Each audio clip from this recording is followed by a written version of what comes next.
เริ่มต้นจะเป็นการจุดธูปเทียนบูชาพระรัตนตรัยเราขอกราบพระรัตนาเมตตาเป็นพระคุณพระภาวนาธรรมพิรักษ์หลวงพ่อเจ้าคณะอำเภอเมืองเชียงใหม่จังหวัดเชียงใหม่เจ้าวัดวัดพระเพิงตะโกธารามได้เป็นประธานจุดธูปเทียนบูชาพระรัตนตรัยของพระรัตนตรัย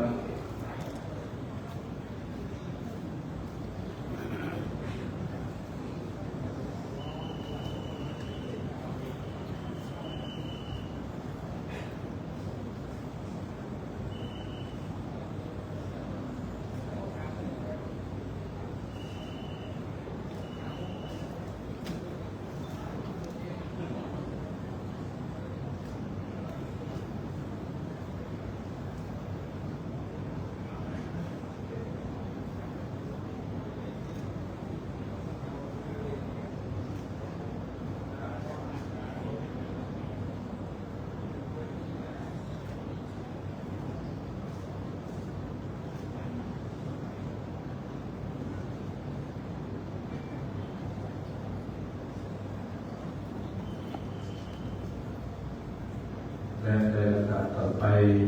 จะเป็นการจุดธูปเทียนเครื่องทองน้อยกราบบูชาในสรีระร่างของหลวงปู่พระครูสุโขคนรักขอกราบพระรัตนาท่านอาจารย์พระครูปฏิวชิราภรณ์เลขานุการเจ้าคณะจังหวัดเชียงใหม่หลวงพ่อเจ้าคณะตำบลตาสลาของพระท่านในเข้าจุดธูปเทียนเครื่องทองน้อย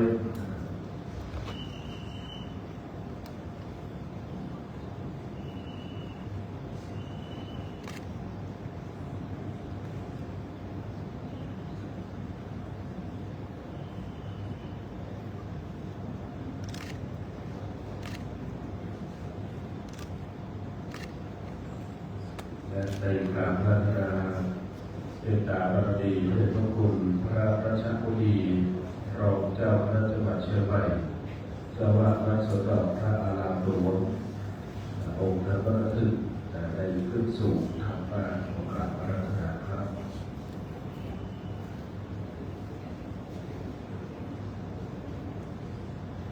เดี๋ยวจะได้จุดเทียนสองทางก่อนเป็นต้นนะครับ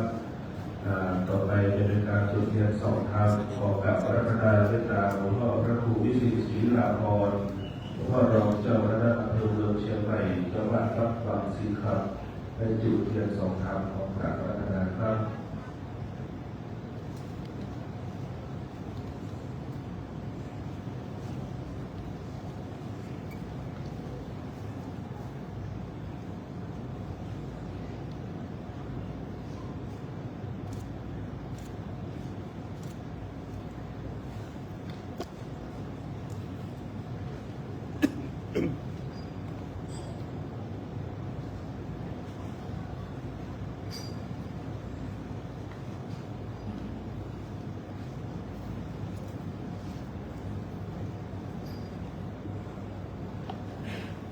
อาจารย์แก้ร่วมแก้ขัดสีเลยนะครับ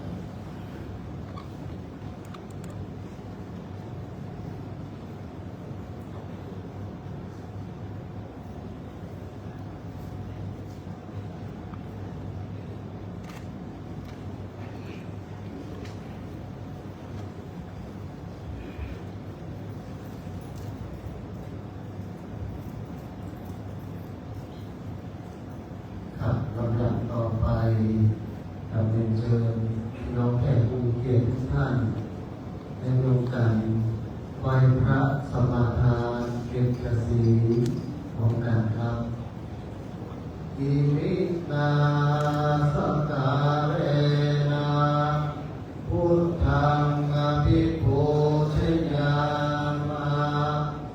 อิมินาสการนะธัมมังอภิปูชยา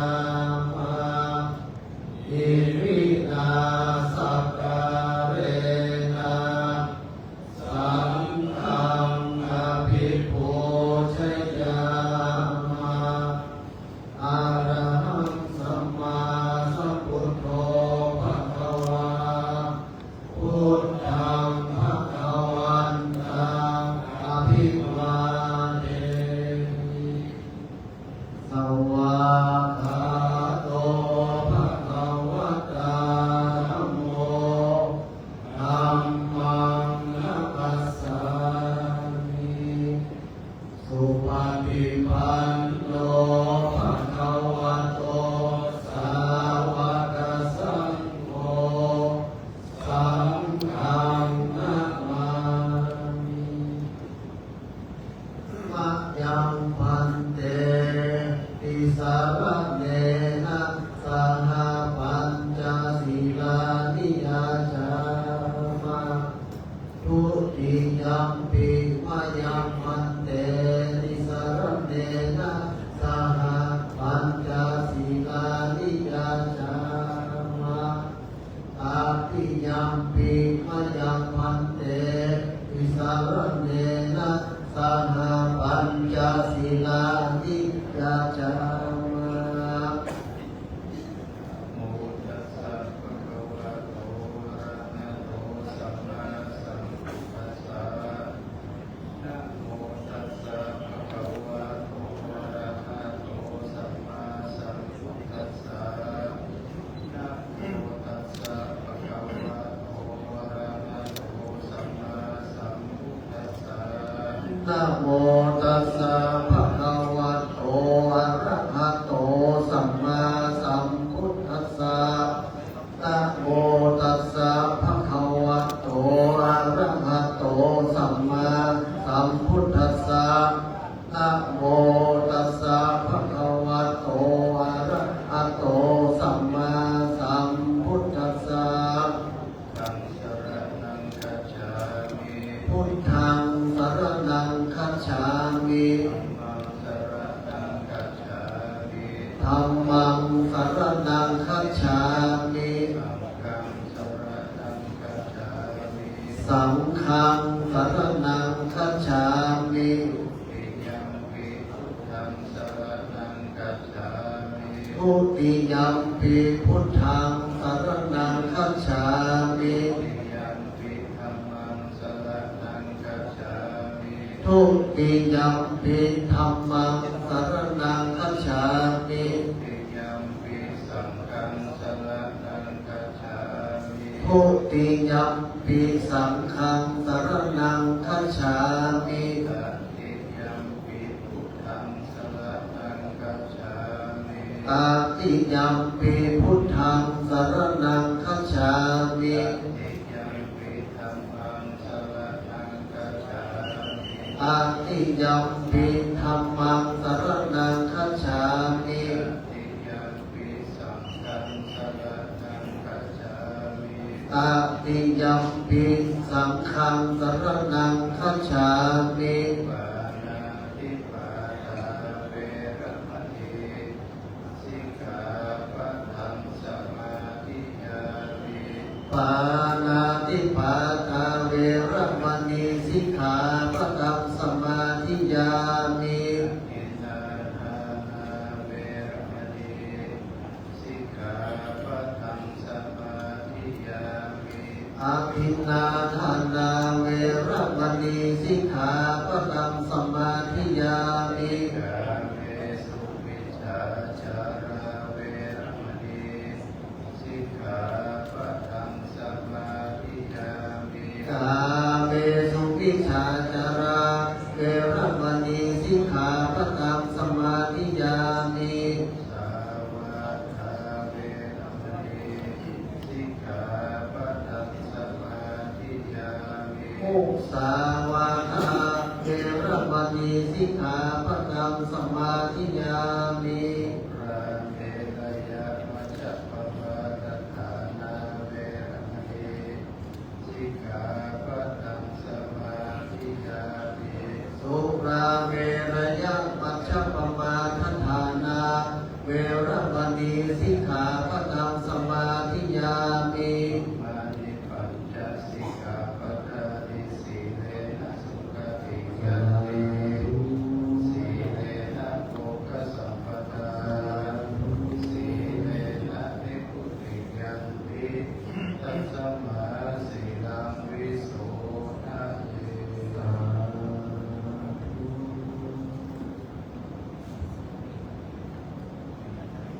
นิพพานังเยนะกะรังธัมมังเยนะกะรังสัยยังปัญจิโตตัมโนภะคะวะวิปิโต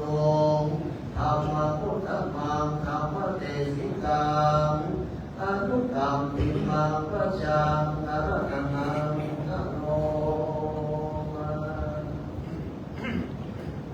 นะโมตัสสะภะคะวะโต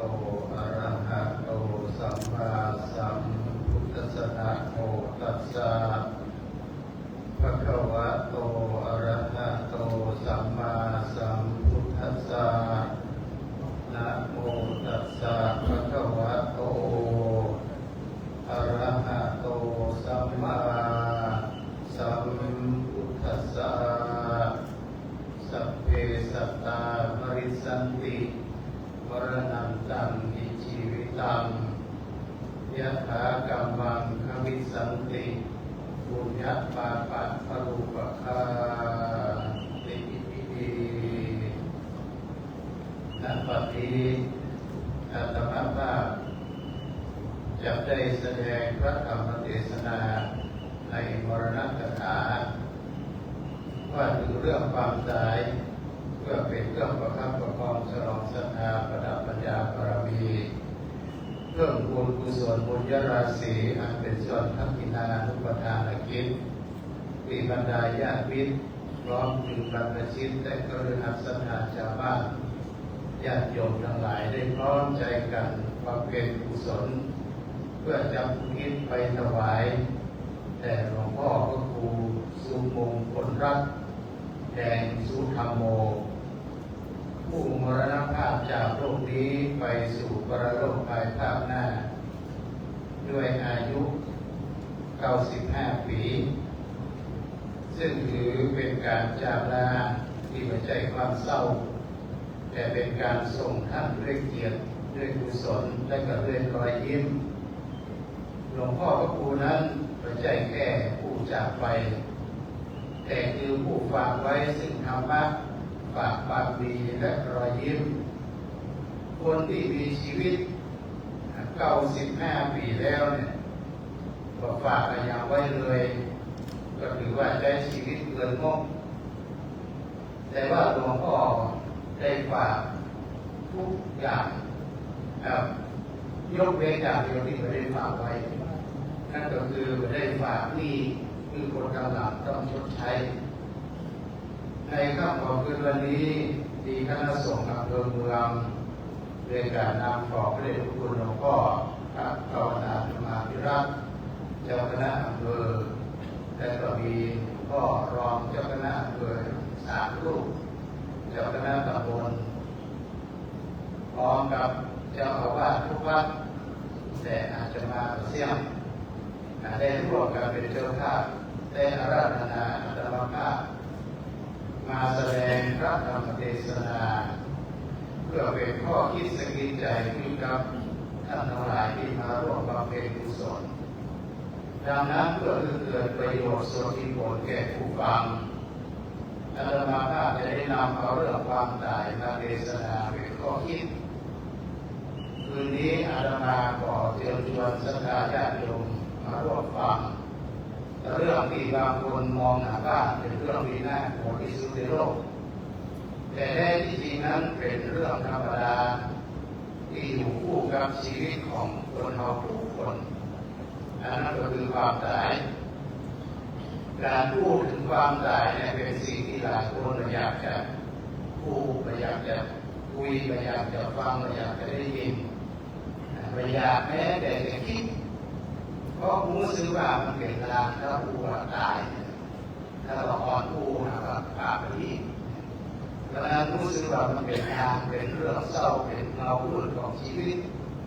แต่ในความเป็นจริงเนี่ยท่านทั้งหลายความตายไม่ใช่ศัตรูไม่ใช่โยมมาถูกถือเกี่ยวด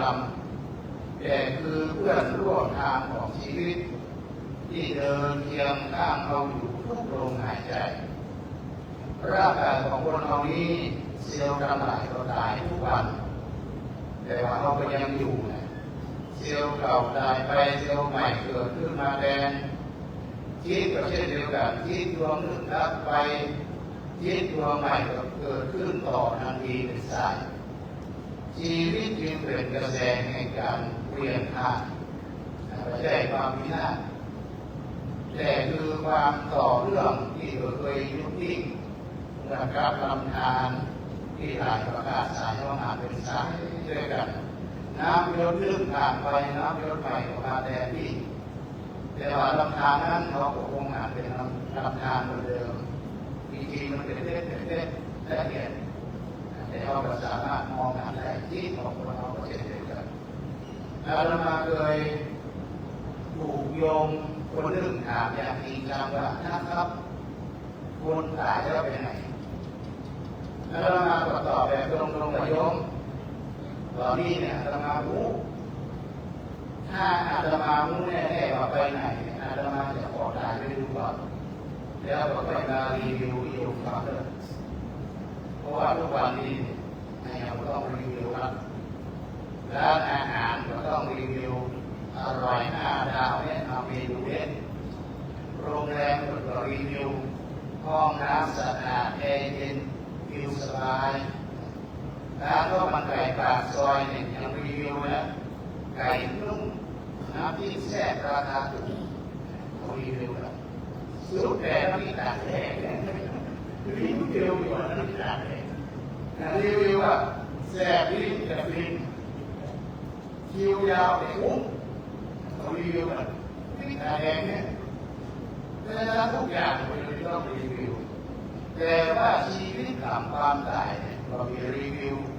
เรามีดาวคือโค้ดเรามีQRโค้ดสแกนเรามีลิงก์แชร์เรามีไลฟ์แบ็กที่รัฐหรือว่าปักหมุดใน Google Map เรามีไลฟ์สดว่าสวรรค์จะมีเลิศวิวงามวิวสวยลมสบายอาหารนุ่นอร่อยพิเศษตลอด24 ชั่วโมงหรือว่านรกสาขาโอ้อ่อนขนาดเลิศพนักงานโยมมาถูกบริการไม่ค่อยดีแนะนำว่าควรจะมาเลิกมีใครพร้อมไปรีวิวแสดงว่าต้องมีไปแล้ววิ่งมารีวิวเราก่อนแต่สิ่งเดียวที่แน่นอนกว่าทุกวิวนั้นก็คือคำสอนของพระพุทธเจ้าพระองค์ตรัสว่าสัพเพสัตตามริสติ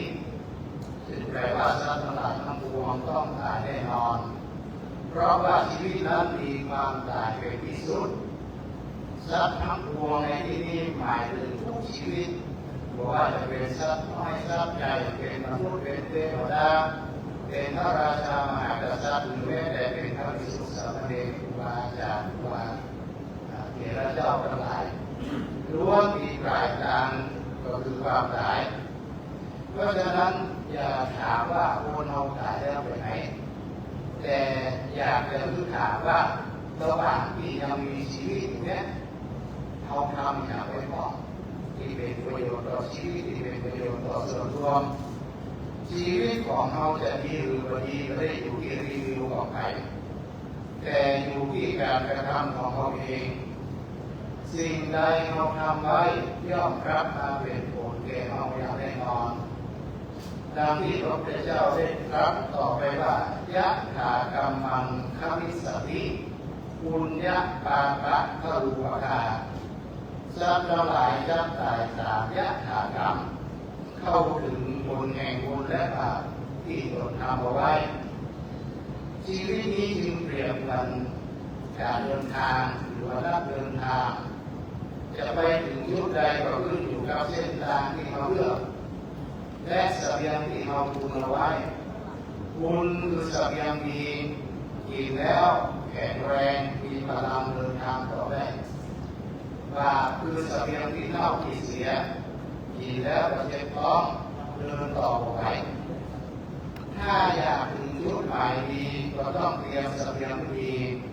ถ้าอยากถึงที่หมายสงบก็ต้องมีบุญติดตัวเพราะชีวิตนั้นมันแน่นอนแต่ความตายนั้นเป็นสิ่งที่แน่นอนดังนั้นชีวิตจึงมีค่าถ้าเราก็มีวันตายเนี่ยเราอาจจะประมาณคุณค่าของแต่ละวันแต่เพราะเรารู้ว่าวันหนึ่งเนี่ยเราจะต้องตายทุกวันเป็นวันใจที่ดีที่สุดเพราะ เขาบอกรู้เลยว่าวันใดจะเป็นวันสุดท้ายของเราสิ่งที่ทำคือวันเวลาประสูติกล่าวอันนั้นก็คือการใช้ชีวิตอย่างคุ้มค่าอย่างมีคุณค่า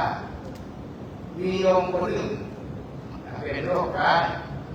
หมอบอกว่าเหลือเวลา3 เดือนอยู่รอได้3 เดือนเขาก็เลยไปหาเมียแล้วก็บอกว่าน้อง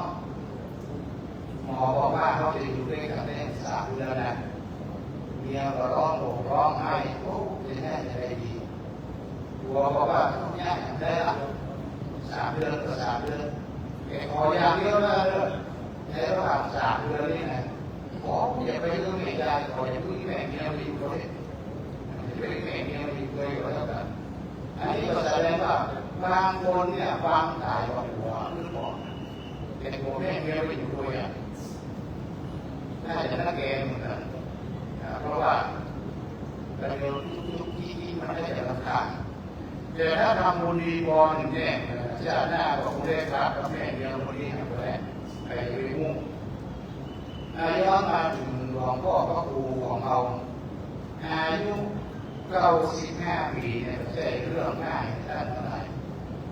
ใครอยากจะมีอายุยืนเนี่ยต้องมีคุณสมบัติของหลวงพ่อเนี่ยก็บอกว่ามีอยู่4 ข้อ1ของนักอย่าไปยกของพกอย่าไปเก็บ2ยิ้มไว้อย่างน้อยกว่าฟรี3เจอคนหวานอย่าไปเร่งเครื่องเร่งสติแล้วก็4เรื่องเก่าคือเก็บเป็นบทเรียนหรือแก้บทแค้นมีอยู่4 ข้อเมื่อประเมินเนี่ยพระหลวงพ่อที่วัดหนองปลาน้ำก็ยังยิ้มอยู่แหละอารมณ์ดียิ้มขนาดยังไม่ได้พูดกันยิ้มไว้ก่อนเพราะฉะนั้นของนักบอกว่าของนักอย่าไปยกของพวกอย่าไปเก็บเรื่องคนเรื่องโลกเนี่ยคือวางได้ถูกวางของนักเนี่ยบางทีหรือว่าจะเป็นโต๊ะต่างๆนั่งถ้าอายุนักเนี่ย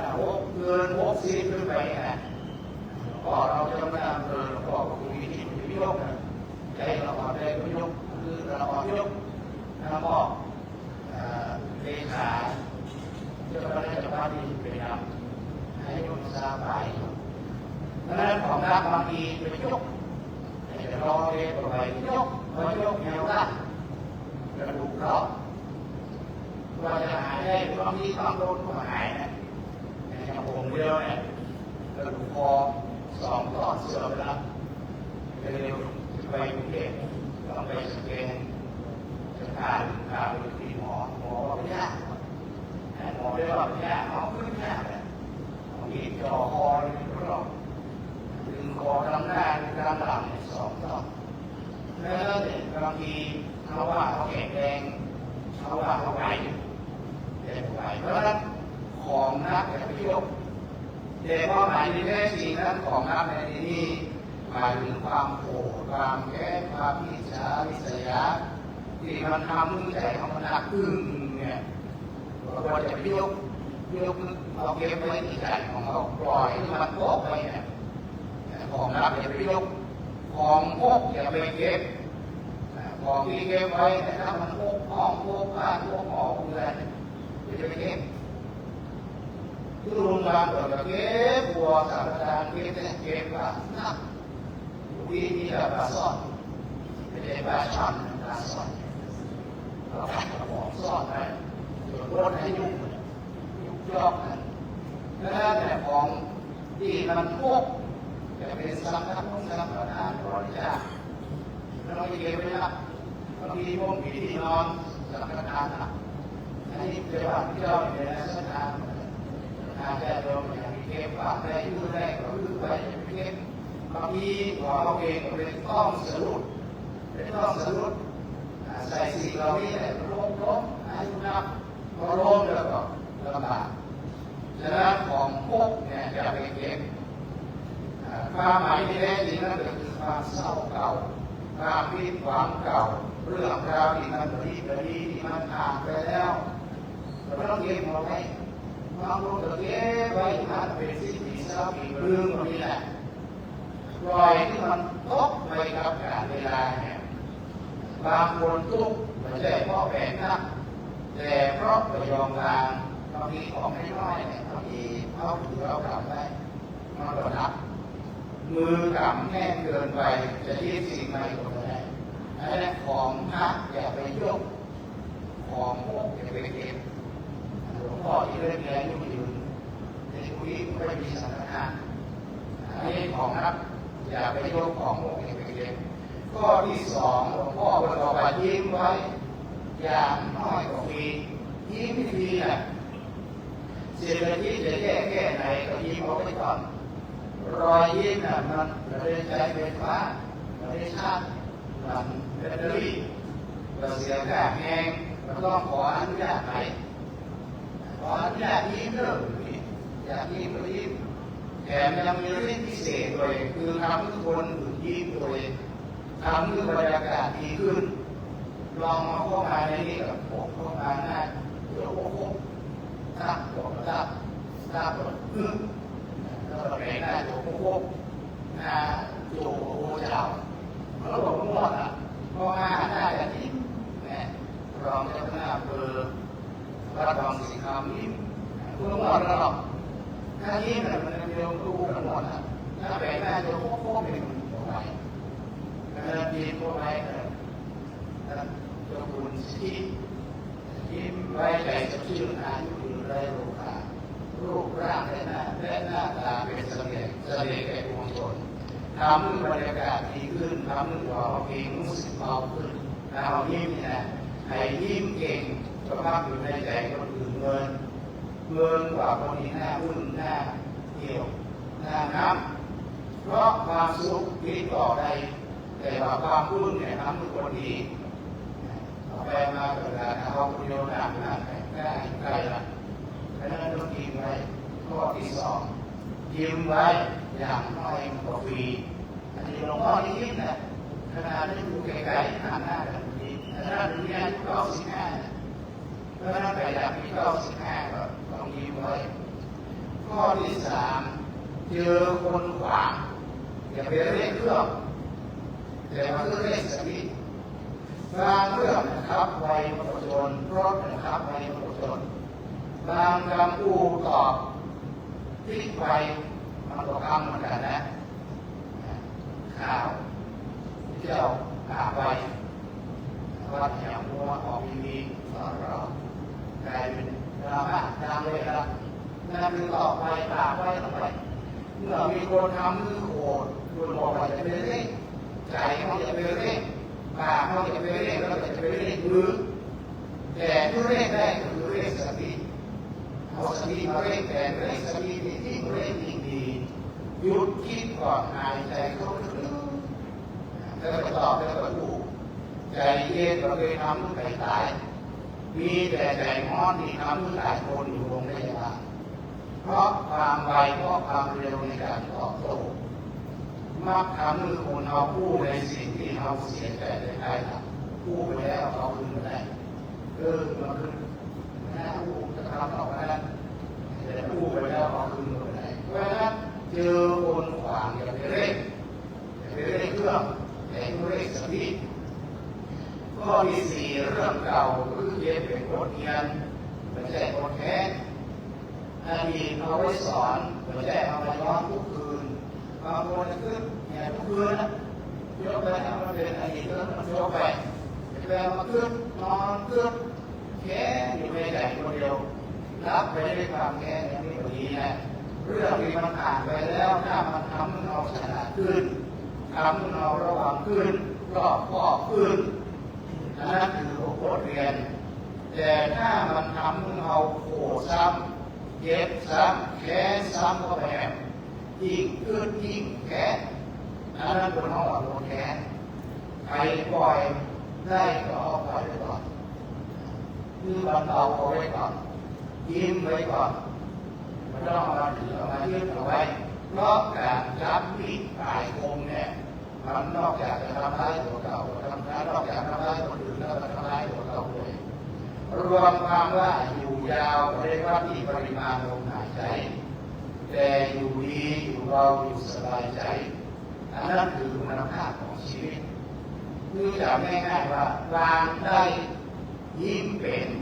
เบรกตันและก็ปล่อยไปวางได้ยิ้มเป็นเบรกตันและปล่อยไปไม่เยอะไว้บางทีโกรธสักคำว่าที่เป็นเจ้าว่าทำไมเป็นโกรธลูกวัดไปที่ก่อนลูกวัดลืมไปดังนั้นถ้าใครปล่อยไว้ก็อยู่ยืนยงต้องไปองค์ลงยาองค์อย่างสักอย่างหลวงพ่อพระคุณนั้นเป็นตัวอย่างที่ดีของพระผู้ปฏิบัติดีปฏิบัติชอบท่านมีจิตเมตตาอ่อนโยนสงบเย็นและมั่นคงชีวิต95 ปีของหลวงพ่อประเด็นถูกใช้ไปอย่างสูญเปล่าแต่เป็นชีวิตที่เปี่ยมด้วยคุณค่ามีความหมายและเป็นที่ระลึกนึกถึงของลูกศิษย์ลูกหาด้วยความกตัญญูหลวงพ่อเป็นแบบอย่างของพระแท้เป็นแสงสว่างแก่ลูกศิษย์ลูกหาคือความร่มเย็นแก่หมู่ศรัทธาชีวิตของหลวงพ่อที่ไม่ใช่เพียงยืนยาวแต่ว่ายิ่งใหญ่จิตดวงสุดท้ายของท่านเมื่อรับไปแล้วไม่ได้ไปสู่เปล่าแต่เป็นการเปลี่ยนทางอย่างงดงามเพราะหลวงพ่อได้สะสมบุญเอาไว้เสมอการทำบุญอุทิศคือหลวงพ่อในค่ำของคืนวันนี้ไม่ใช่แค่การได้ทรัพย์สินของแต่เป็นการพื้นใจพื้นคำมั่นสัญญาว่าเขาจะเดินตามรอยปฏิปทาของหลวงพ่อเมื่อเราทำความดีศีลที่เรารักษาภาวนาที่เราเจริญจะกลายเป็นกระแสบุญที่ไหลไปถึงหลวงพ่อและก็ย้อนวิ่งมาเป็นกองแก่เราด้านละลายเพราะฉะนั้นสิ่งสำคัญที่สุดเราจะต้องเข้าใจว่าชีวิตมันมีรีรันมันมีภูมิย้อนรับมันมีแนบแก้กับย้อนหลังสิ่งเดียวที่เราทำได้นั่นก็คือใช้ชีวิตวันนี้ให้ดีที่สุดมันทำความดีสร้างบุญกุศลประมาทผู้ดีทำดีคิดดีต่อพวกเราและต่อคนอื่นเราจะได้ไม่ต้องกลัวความตายเพราะว่าแม้ชีวิตดวงเก่าเราจะดับไปชีวิตดวงใหม่ก็เกิดขึ้นพร้อมกับเสบียงที่เราสะสมเอาไว้เราต้องปวดตายแต่เรื่องกลัวว่าเราจะตายไปโดยที่ยังไม่ได้ใช้ชีวิตอย่างที่ควรจะเป็นวันนี้เราหายใจอยู่ยังยิ้มได้ยังฟังธรรมะธรรมโมได้อันนี้คือโอกาสทองของชีวิตอย่าไปรอถึงวินาทีสุดท้ายแล้วไปมาพูดว่ากูอย่างนี้ทำบุญได้จากบุญละทำวันนี้มันดีที่สุดเมื่อถึงวันสุดท้ายจะได้ไม่ต้องเสียอกเสียใจและชีวิตของเราก็จะได้ไร้ค่าพระพุทธเจ้ารับชัดเจนว่าสัพเพสัตตาปริสัทธิหลวงพ่อหลวงปู่มรณภาพไปแล้วเขาก็จะต้องตายทุกคนก็จะต้องตายแต่สิ่งที่บรรดาอันนั้นก็คือบุญกุศลที่เราสร้างไว้บุญจะเป็นเพื่อนเป็นคู่หูเป็นแสงสว่างในความมืดในยามที่เราเดียวดายอยู่ในปรโลกวันนี้เราทำบุญร่วมกันไม่ใช่เพื่อหลวงปู่หลวงพ่อฟื้นคืนมาแต่เพื่อคำสอนของท่านฟื้นคืนในใจของเราตามที่อาตมากล่าว4 ข้อที่หลวงปู่หลวงพ่อท่านมีของนักอย่าไปยกของพกอย่าไปเก็บยิ้มไว้อย่างน้อยก็ฟรีเจอคนขวางอย่าไปเร่งเครื่องแต่เร่งสติเครื่องเก่าเก็บก็เป็นบทเรียนไม่ใช่เป็นบทแก้ถ้าเอาธรรมะของหลวงพ่อหลวงปู่เอามาประพฤติปฏิบัติอย่างนี้ก็เป็นการระลึกนึกถึงหลวงปู่หลวงพ่ออย่างแท้จริงทำวันนี้มีความหมายเพื่อชีวิตของเราจะได้มีค่าและเพื่อบุญที่เราทำแต่คืนนี้เป็นกำลังใจที่เราทำต่อไปการที่เราได้ทั้งหลายมาอยู่ในมณฑลมาอยู่ในวิหารแห่งนี้ไม่ใช่เพื่อมาสอบสวนอะไรหาหลวงพ่อแต่เพื่อมาระลึกนึกถึงคุณงามความดีของหลวงพ่อและเพื่อปลุกเตือน ตัวเขาเองที่มีสติกับประมาทในชีวิตต่อไปสมดังที่อาตมาภาพได้ชี้แจงแสดงมาพอสมควรแก่เวลาที่มีนากัตทัพพินาลุกปนานักปัสเสนะด้วยอำนาจบุญกุศลคุณงามความดีที่ลูกหลานญาติมิตรพร้อมถึงการประชิดนักบวชพระฤาษีศรัทธาชาวบ้านโดยเฉพาะในค่ำของคืนวันนี้ก็มีคณะสงฆ์อำเภอเมืองในการนำของพระเดชพระคุณหลวงพ่อพระภาวนาธรรมาภิรัตน์หลวงพ่อรองเจ้าคณะอำเภอทั้ง3 รูปเจ้าคณะตำบลเจ้าอาวาสทุกวัด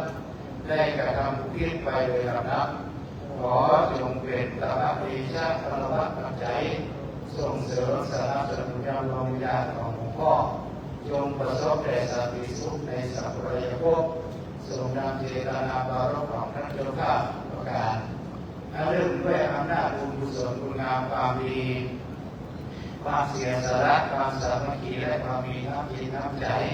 ที่ท่านทั้งหลายได้บำเพ็ญมาตั้งแต่ต้นจนถึงปัจจุบันสมัยนี้ขอจงเป็นพระนิพนธ์ย้อนสนองทุกเจ้าข้าทุกคนสาธุชนทุกท่านจงเจริญไปด้วยสิริสวัสดิพัฒนามงคล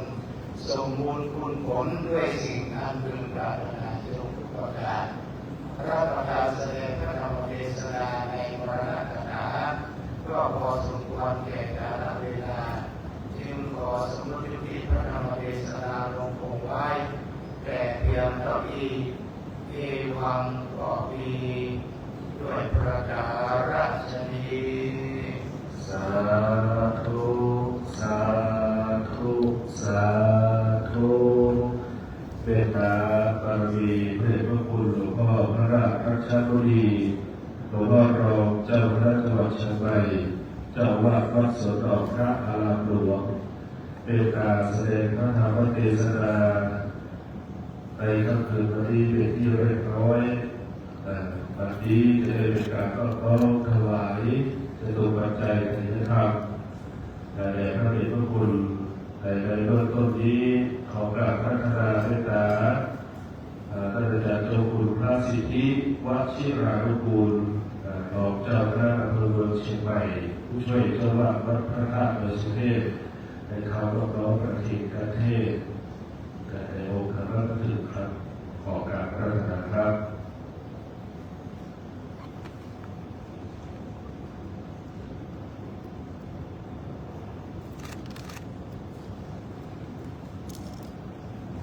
และเนื่องด้วยพระเดชพระคุณในมีศาสนกิจเทศมหานคร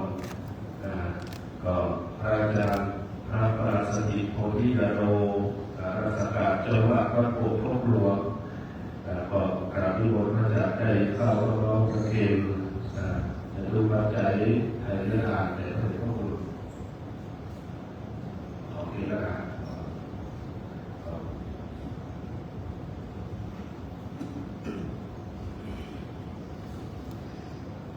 ยะถาวาริวหาปุราปริปุเรนติสาคลังเทวะเทวะนิโรตินังเวทานังอุปกัปปติอิจิตังปฏิตังตุมหังคิปะเวหัสสมิจตุสัพเพปุเรนตุสังกปปาจันโทปนารโสยะถาปริโชติรโสยะถาสัพพิติโยวิวัชชันตุสัพพะโลกอาเดโรตนายุสุขีติคายุโภวะอาภิวาทนาสีลิสาวิจังลุกาปัจจานิโนจัตตาโรธรรมาวัฏฏิอายุวันโนสุขังภะลังสาธุสาธุสาธุที่ได้รับเมตตาอย่างสุดยิ่งจากพระเดชพระคุณหลวงพ่อพระราชรัชบุรีหลวงพ่อรองเจ้าคณะจังหวัดเชียงใหม่เจ้าหน้าวัดสวนดอกพระอารามหลวงได้เมตตาครับพี่น้องคณะสัทธาวัดโป่งครบหลวง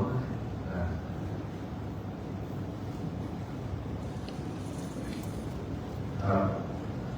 ตอนนี้เป็นพระคุณได้เดินทางไปรับศาสนกิจที่กรุงเทพนะครับ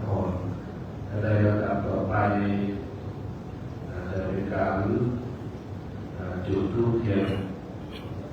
บูชาพระอภิธรรมสักครู่ก่อนเรียนรู้จะขออนุญาตการทำพระสงฆ์ก่อนนะครับ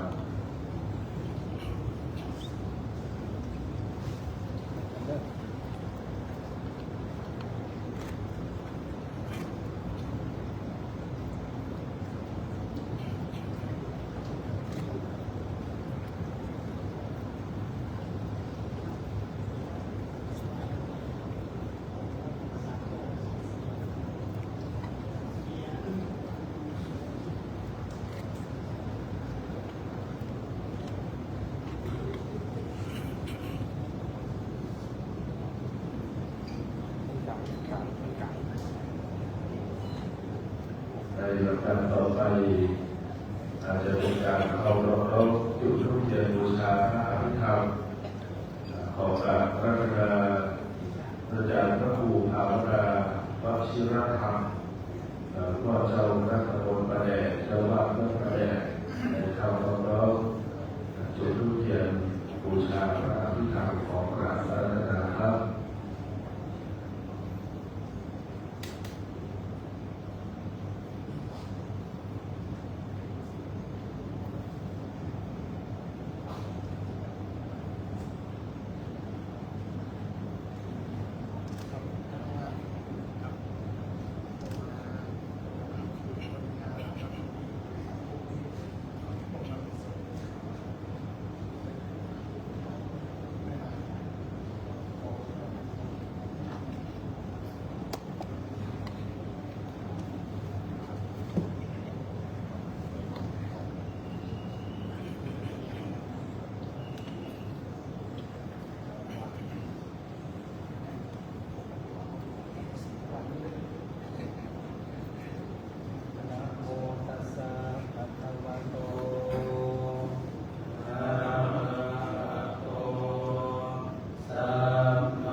โอ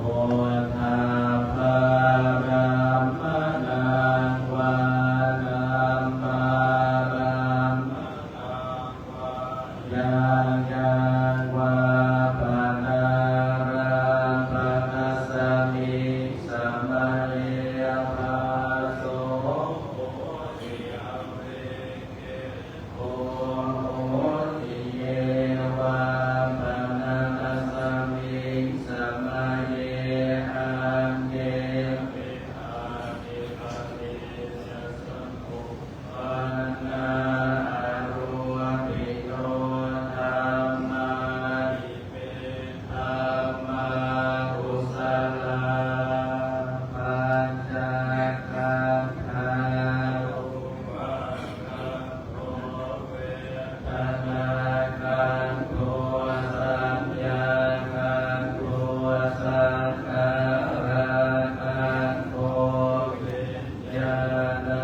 งวาเย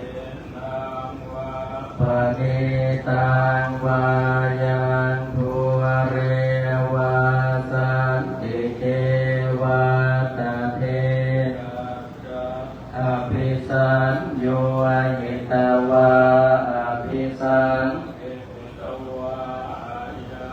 บุญจติรูปะคันโทสังฆโม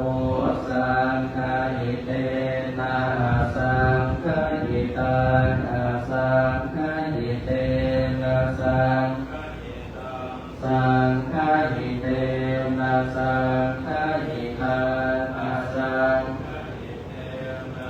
สังฆหิตังสัพพโยโควิ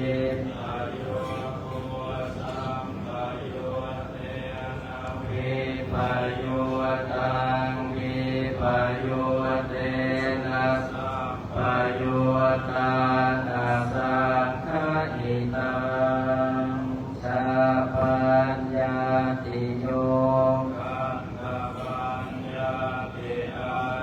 ตัณปัญญาติธาตุปัญญาติสัจปัญญาติอินทรียปัญญาติภูมิปัญญาติเกตา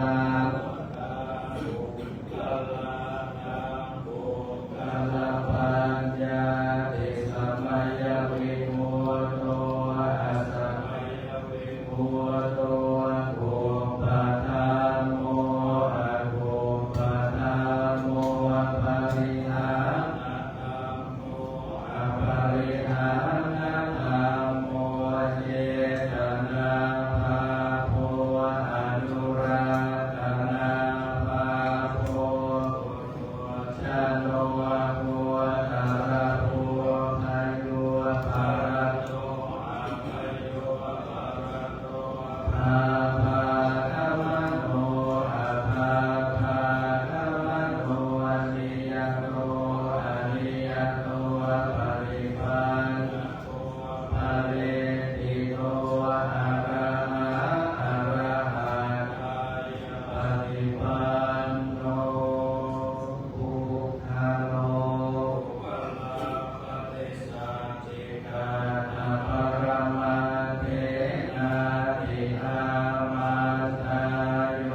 พระอารามหลวง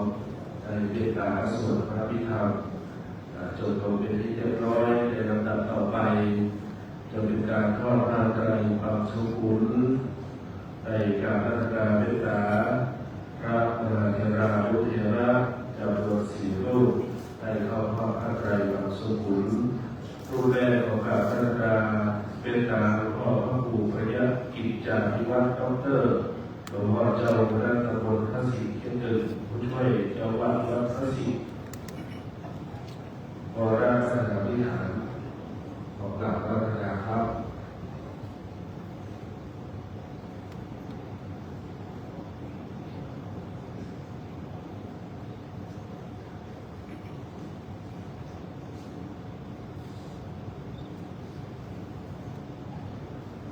รูปที่ 2ของกราบพระราชาเป็นการหลวงพ่อพระครูอดุลศิลกิจหลวงพ่อเจ้าคณะตำบลหายาเขตเจ้าวัดวัดท่าคำของกราบพระราชาครับรูปที่ 3ของกราบพระราชาพระครูปรีชาวิภากรหลวงพ่อเจ้าคณะตำบลฟ้าเจ้าวัดวัดฟ้าของกราบพระราชาครับรูปที่ 4ของกราบพระราชาหลวงพ่อพระครูบุญญากรวิโรจน์หลวงพ่อเจ้าคณะตำบลพระศรีเขต 2เจ้าวัดวัดเตาของกราบพระราชาครับ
เจ้าหน้าที่จัดเตรียมสังฆทานในจะได้กราบรัตนาจากบิดาจากครูบาอาจารย์ในเข้าประเทศนะครับ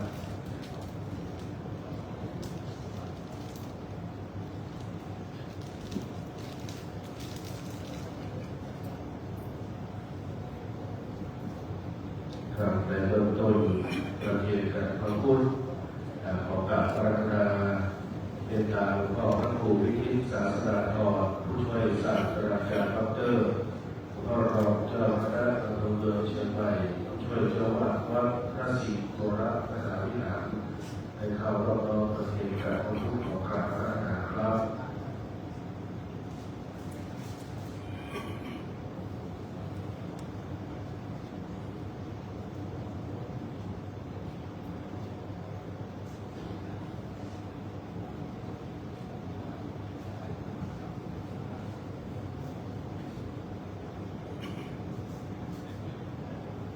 และขอกราบพระราชาเมตตาพระมหาเถระ4 รูปในเข้ารอบประเทศจะดูปัจจัยในทานแด่พระสวดพระอภิธรรมรูปที่ 1ของกราบพระราชาท่านพระครูพัฒนาธิวุฒิหลวงพ่อเจ้าคณะตำบลช่างคลาเขต 1เจ้าวัดพระครูประคุณของกราบพระราชาครับรูปที่ 2ของกราบพระราชาอาจารย์พระครูวิพลรัตนวัฒน์พ่อเจ้าพระตำบลหายาเขต 2จังหวัดพระพุทธช้างของกราบพระราชาครับรูปที่ 3ของกราบพระราชาหลวงพ่อพระครูโกศิษฐ์ปริยัตยาภรณ์หลวงพ่อเจ้าพระตำบลสุเทพเขต 1เจ้าวัดวัดป่าแดงมหาวิหารและรูปที่ 4ของกราบพระราชาหลวงพ่อพระครูปภาสปริยัตพิพลหลวงพ่อเจ้าพระตำบลสันนิเสื้อเจ้าบ้านวัดป่าไฟใต้ของกราบพระราชาครับ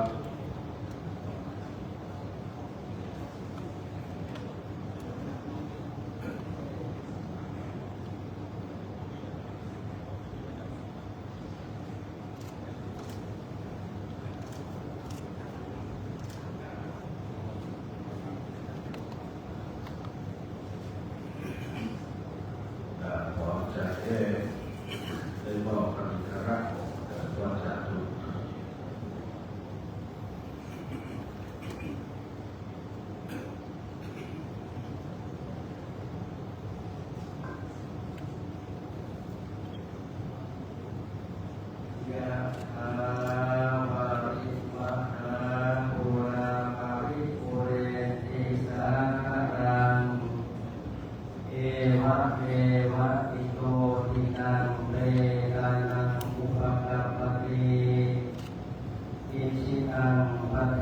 งสุหังทิปะเมวะสมิจฉาตุ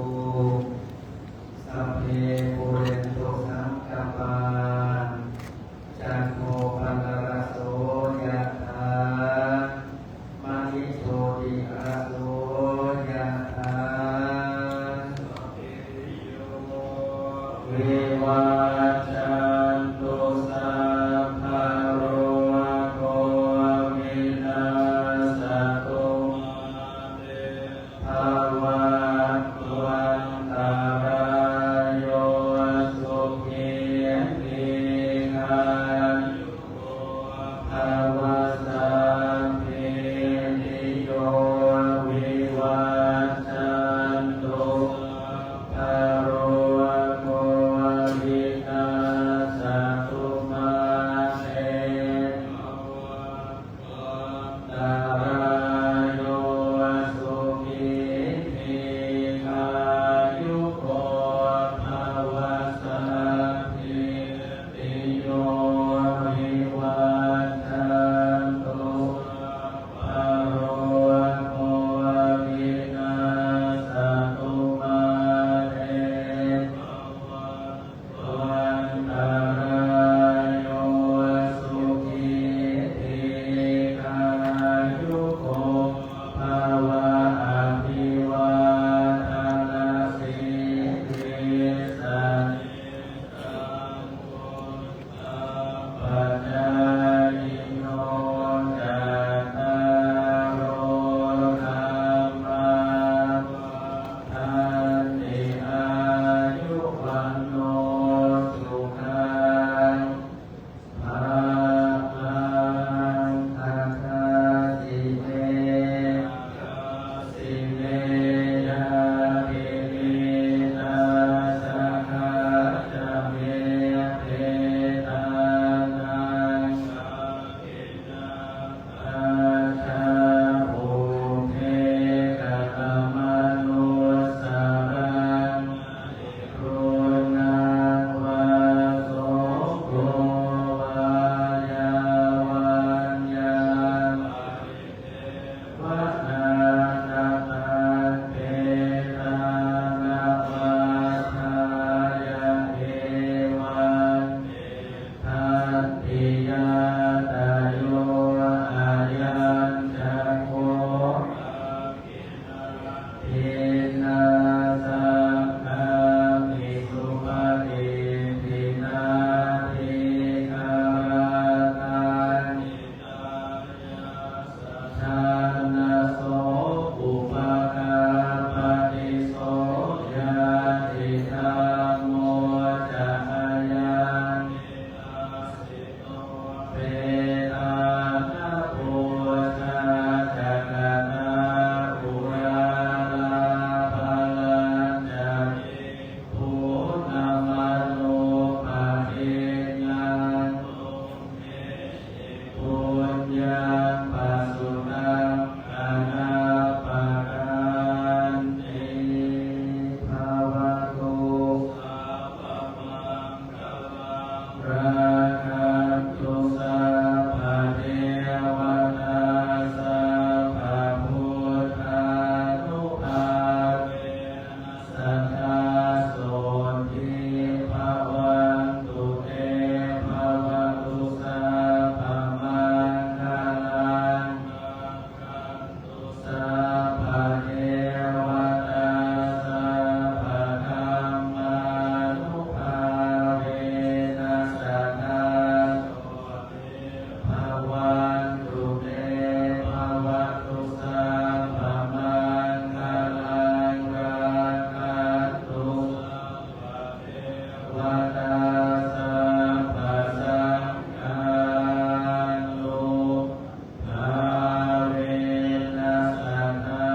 โสทิภวันตุเต สาธุสาธุสาธุข้าพิธีเป็นการบำเพ็ญกุศลศพของหลวงปู่พระครูสุโขคนรักโยมเดชสุธาโกอดีตเจ้าวาดพระโกของหลวงก็ได้สำเร็จเสร็จสิ้นไป ในลำดับต่อไปที่จะก่อนจะแผ่เมตตาวัดคาโลวัดคาร้อยทางคณะสงฆ์อำเภอเมืองเชียงใหม่จังหวัดเชียงใหม่โดยการของพระเดชพระคุณหลวงพ่อภาวนาธรรมภิรัตน์หลวงพ่อเจ้าคณะอำเภอเมืองเชียงใหม่เจ้าวัดวัดพระเปิดกระโปรงธารามพร้อมทั้งคณะสงฆ์อำเภอเมืองจังหวัดเชียงใหม่จะได้ก็ถวายเป็นตัวปัจจัยชาปนกิจสงฆ์ซึ่งได้มีมติของคณะสงฆ์อำเภอเมืองจังหวัดเชียงใหม่ว่าเจ้าว่าวัดใดในอำเภอเมืองเชียงใหม่วัดรับภาพลงแต่ละวัดจะได้ร้องถวายเป็นตัวปัจจัยวัดละ2,000 บาทซึ่งในอำเภอเมืองเชียงใหม่จังหวัดเชียงใหม่เรามีวัดทั้งหมดอยู่135 วัดซึ่งได้รวบรวมปัจจัยทั้งสิ้น 270,000 บาทและได้ใช้จ่ายในการรับเป็นเจ้าภาพการเทศน์และสวดพระพิธรรมในค่ำคืนวันนี้ทั้งหมดจำนวน 16,000 บาทเพราะฉะนั้นปัจจัยยังคงเหลือ 254,000 บาทจะได้ถวายแล้วก็ให้กับวัดพระเจ้าตอนนี้เก่าของกับรัตนาเมตตาพระเดชพระคุณหลวงพ่อพระภาวนาธรรมภิรัตน์หลวงพ่อเจ้าคณะอำเภอเมืองเชียงใหม่พร้อมทั้งหลวงพ่อรองเจ้าคณะอำเภอเมืองจังหวัดเชียงใหม่ทั้ง3 รูปนะครับและอาราธนาพระอาจารย์พระประหลัดสัมพิโพธิยาโนด็อกเตอร์รักษาการเจ้าอาวาสวัดหลวงพ่อหลวงเป็นผู้รับของกราบอาราธนาครับ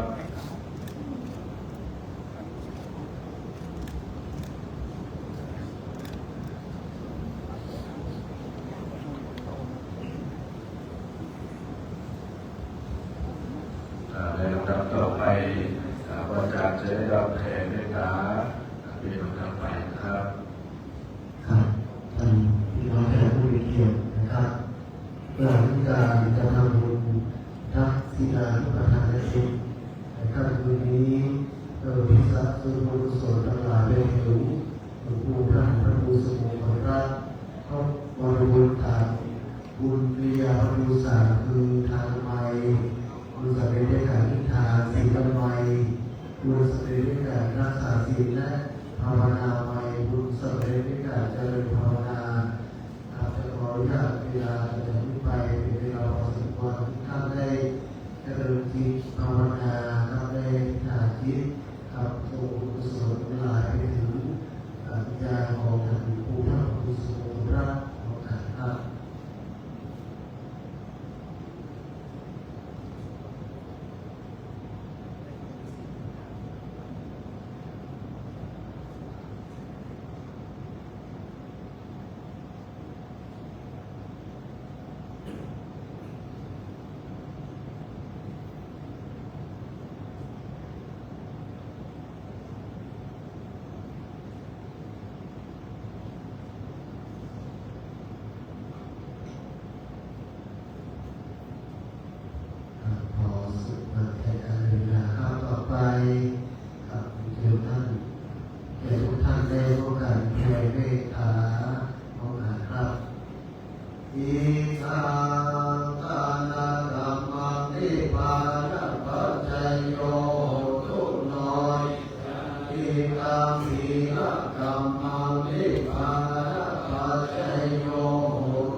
สามี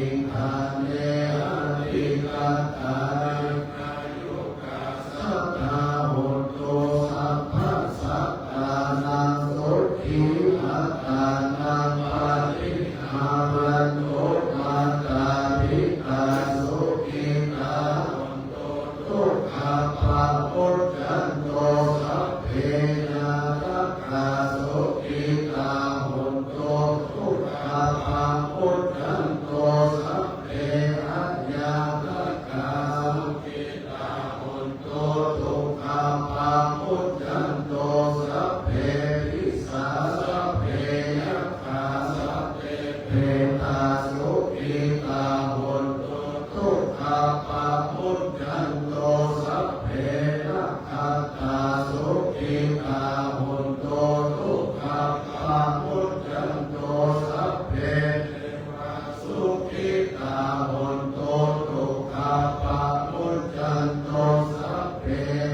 จาริโยปัจจยาสุขิตาหนตุทุกขปะมุจจันโตสัพพะสัมปตินังสัพพิจันตุโมวันตา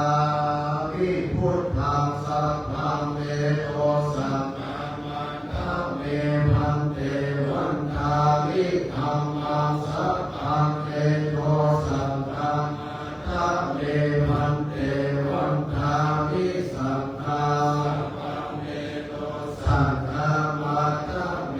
พันเตวันทามิโกโรโอปัญชาราจาริเยสัพพังเมโตสังฆามัตถะเมพันเตวันทามิกัมมัฏฐานังสัพพังเมโตสังฆามัตถะเมพันเตวันทามิอาราเมพันธสิมายังสัพพังเมโตสังฆามัตถะเมพันเตวันทามิเตติยังสัพพังสัพพัทธาเนสุปฏิติกาสเวระตุมหาโพธิพุทธรูปังสัทธานาคโลเกเทวะโลเกธรรมโลเก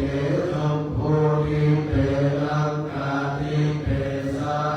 รัตถาตุโยเกสาธาตุโยพระหันตาธาตุโยเจติยังกันทะกุติงะโกราสิติสัมมาเสธัมมะคันเตสัพเพสัมปาระเตยังอะหังวันตามิสัพพะโสกาเยนะวาจายะวะเยนะสัมมาพุทเทกุกัมมังภะคะตามะยายังพุทโธปฏิกานันโตอัจฉยันตังกาลันตะเลสัมวริโกมะพุทเทกาเยนะวาจายะวะเยนะสัมมาธัมเมอุกัมมังภะคะตามะยายังธัมโมปฏิกานันโตอัจฉยันตังกาลันตะเลสัมวริโกมะธัมเมกาเยนะวาจายะวะเยนะสัมมาสัมเทอุกัมมังภะคะตามะยายังสัมโฆปฏิกานันโตอัจฉยันตังกาลันตะเลสัมวริโกมะสัมเทไปถึงวันตาน้อยพบกันครับวันตามิพันเตสัพพังอัปปะตังธรรมะธัมเมพันเตวะยากตังบุญยังสาธิยาอนุโมทิตัมปังสาธิยากตังบุญยังไมหังทาทัพพังสาธุสาธุอนุโมทามิ ครับในการประเพณีบุษบกศพบุรีถวายแด่ดวงวิญญาณของหลวงปู่พระองค์สุขของพระโยสุภูเดชสุธรรมโมในค่ำคืนสุดท้ายในวันนี้ก็ได้สำเร็จเสร็จสิ้นไปแต่คณะสงฆ์คณะศรัทธาพระปู่พระหลวงขอกราบขอบพระคุณในเมตตาจิตเมตตาธรรมพระเดชพระคุณครูบาอาจารย์ทุกคนทุกคนมีพระคุณหลวงพ่อภาวนาพระพุทธหลวงพ่อเจ้าหน้าอำเภอเชียงใหม่จังหวัดเชียงใหม่เจ้าวัดพระเปิดโบราณขอบคุณพระมหาเถระผู้เถระพระสังฆพิจารณ์ทุกโลกทุกภาคทุกฝ่ายที่ได้ติดตามพระพุทธเจ้าได้มาร่วมในงานเป็นกุศลในค่ำคืนวันนี้และบูรณ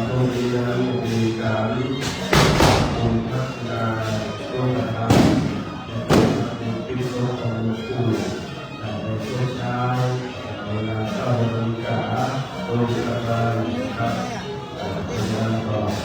เดินทางที่เราโดยท่านสาธุชนทั้งหลายเริ่มที่สะดวกและร่วมมือร่วมใจก็ไปในพอเพื่อดูเรื่องส่วนตัวได้ในตั้งใจดูเรื่องกราบขอบคุณในเรื่องการผู้ที่รักทุกลูกทุกคนนะครับ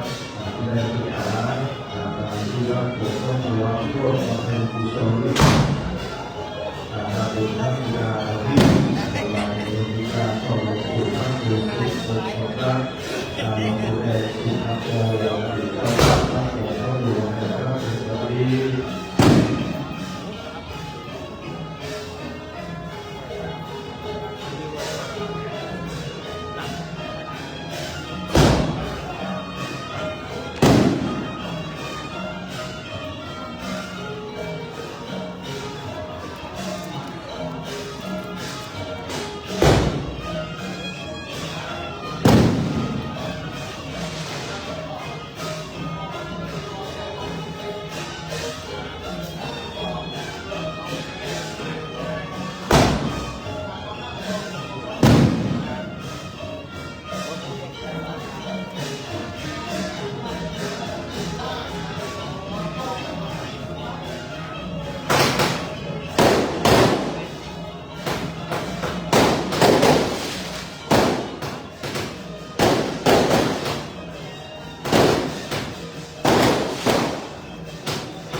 ยักษ์